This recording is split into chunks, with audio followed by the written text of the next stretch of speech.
Where do we go with this? How do we start? Who do we go after? Well, the obvious candidates are, of course, Biden.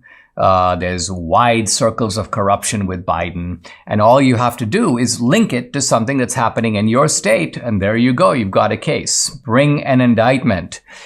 Bring indictments against Mayorkas at the border. There's no reason you can't, that the Texas Attorney General can't find a reason to indict Mayorkas. Now, again, this will run into legal obstacles. It's going to be challenged. It's going to be fought over, but that's okay. The indictment still, it drags out. This is what the left has taught us. Drag it out.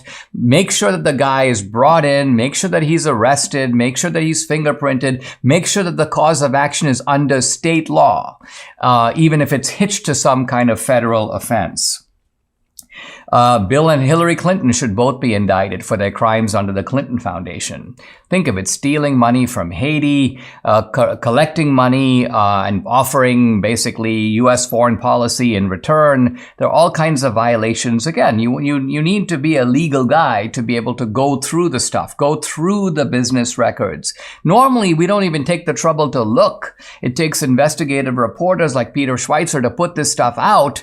Well, you know what? They've done it. So now the DAs can take the lead, take the information available, and pursue it further, pursue discovery, get more information. So go after Bill, go after Hillary, go after Joe Biden, go after members of the Biden family. It's not limited to Joe. This is a family-style mafia. They split the proceeds. Indict them all. Indict them all. And don't stop there. There's plenty more targets here. And again, there's in fact a luxury of targets. You're almost at a kind of legal shooting range. And you've got a lot of different options. Rosie O'Donnell has violated the campaign finance law on at least 5 separate occasions. I don't know if the statute of limitations has passed, but even if it has, you can find some reason to revive it. Maybe Rosie moved to a different state. Again, take a page out of the playbook of Alvin Bragg.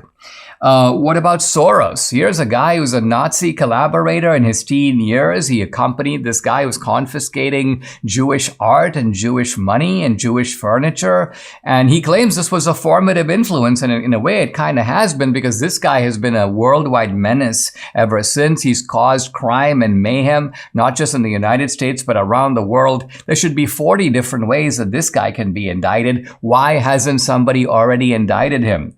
And then, of course, there are the 51 intelligence officers who interfered in the 2020 election. They all lied and said that they were convinced that this Hunter Biden laptop was Russian disinformation. What was this if not election interference, trying to get Joe Biden across the finish line? They probably knew, all of them, that this was real. Their idea is, that's okay, we'll find out after the election once Biden is already in there. Let's keep the American people from knowing about this, and if they do know about it, we will be on hand to lie about it and convince them that it's something other than it is. All these guys are crooks. All these guys are really traitors. All these guys need to be indicted. And so my message to the GOP is, it's time to get up. It's time to move into action. It's time to indict.